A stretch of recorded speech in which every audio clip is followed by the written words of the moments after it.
Facing a persistent and punctuated slump in the polls, the Liberals are kicking off a second consecutive summer with a promise to sharply focus on issues around affordability and, in particular, a lack of affordable housing. We know that these are really difficult times.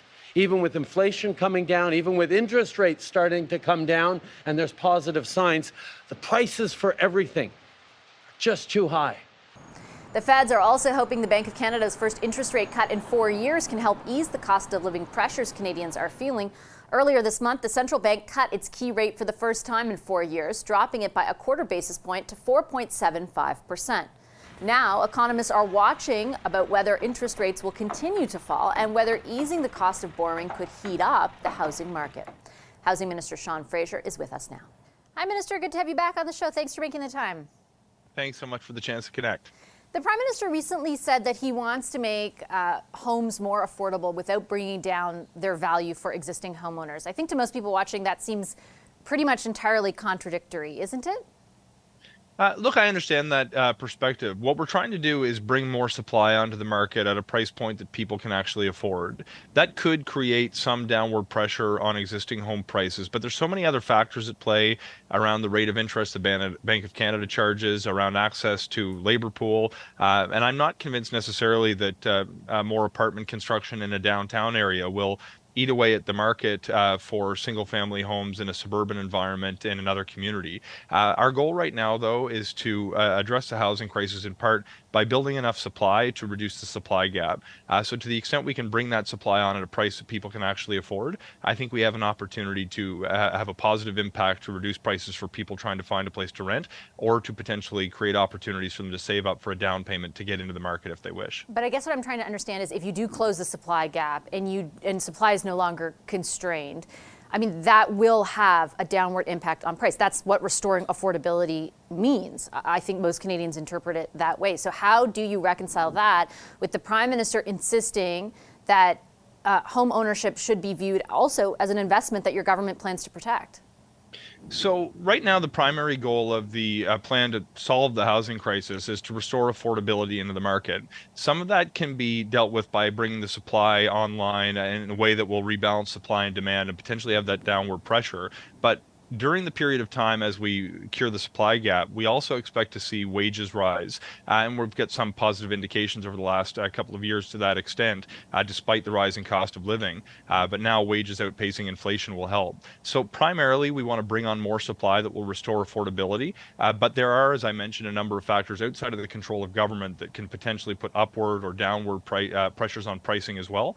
The goal is not to erode the value of existing homes. The goal is to bring on more supply at prices that people can afford. I guess what I don't understand, though, and I think remains confusing to Canadians, even as you explain that, is do house prices discern between who's buying them? Like I understand your point about suburbs, but in general, homes are unaffordable for younger Canadians. That is the point that you and your colleagues made repeatedly in advance of the budget and throughout the budget.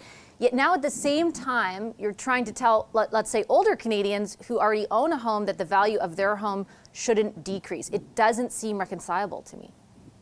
Well, I think a lot of those Canadians who actually do own their home today, who've seen significant growth in the value of that home over the last number of years beyond what they had expected, would be okay with the either the rate at which it's increasing slowing down to be more aligned with the inflation we see across the economy, or potentially, and we've seen a little bit of a dip in prices depending on what market you're in recent months as well. But I think most Canadians would understand that it would be okay to restore that affordability if there's some impact on the valuation. But over time, as wages rise, you're going to see that have an impact on affordability as well.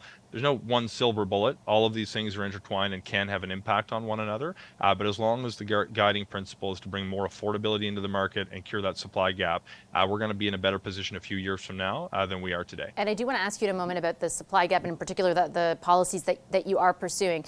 Just one final question on this. I think your critics would say that the Prime Minister's remarks about protecting the value of a home as an investment are geared towards the opposite demographic of the one that your budget and the language around the budget was, and that is protecting the final demographic to stick with your party at this juncture, older Canadians. How do you respond to that? What's motivating the housing plan is not trying to slice and dice Canadian demographics in a way that gives different messages to different cohorts. What's behind the housing plan is the measures that we think are going to be required to actually solve the housing crisis. To the extent that someone would allege that demographics are divided on this, renters and homeowners alike, when I speak with them, tell me overwhelmingly they want to see more homes brought onto the market, particularly more homes at prices that people can afford. So as long as we're steady and being guided by that principle of bringing on more supply at prices that more Canadians can afford, I think we're going to be in a healthier position, both for seniors who may more often own their home, but many do rent, by the way, and struggle with the cost of living, and for young people who are trying to find a place to live or to get into the housing market. We have to consider all of these interests at the same time. As far as the supply gap goes and increasing supply, the plan that you came out with a few months ago aims to increase supply by 3.9 million homes by 2031. A large part of that is using the accelerator fund to incentivize the construction. You talked just a few moments ago about the speed with which that construction can take place.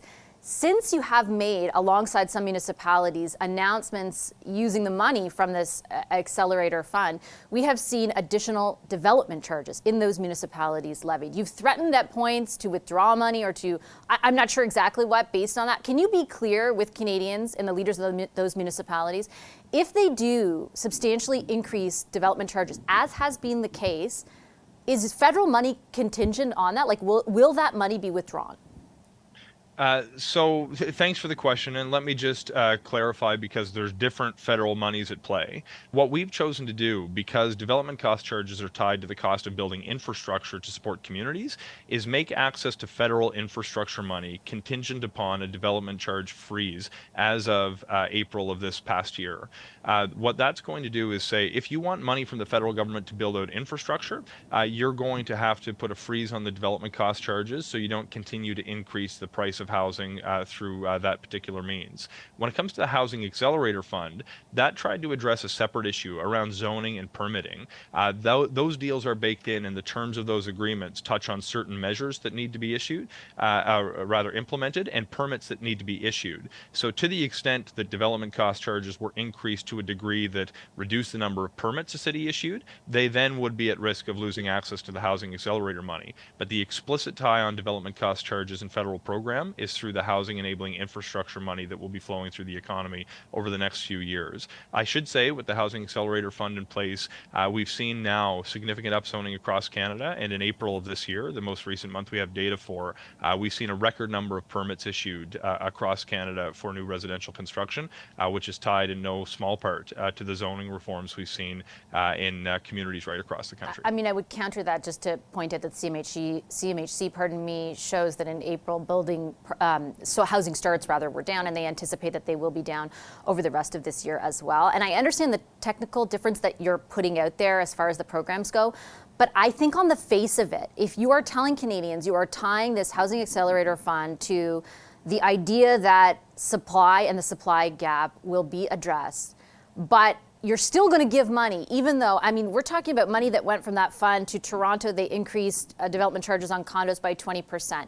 Ottawa, 11 and 12%. Burnaby, the development piece for high density were increased by $50,000 per unit. All of these after being in receipt of the money that your government is handing them. Like, why is any money flowing to municipalities that are making it harder for homes to get built faster, period? So thanks for the question, and I think it's worth noting that we're the only party who's actually proposed any idea to address the issue of development cost charges, which are within the municipal government's jurisdiction. But what we've decided to do is, because communities who make those changes would tell you that they use that money to build out the infrastructure that supports more housing. In the absence of more money for infrastructure, those charges are playing a role that those municipalities would tell you is essential. We've tried to take that argument off the table by saying we'll step up our investment in municipal infrastructure, provided you make a change to the increases in development cost charges.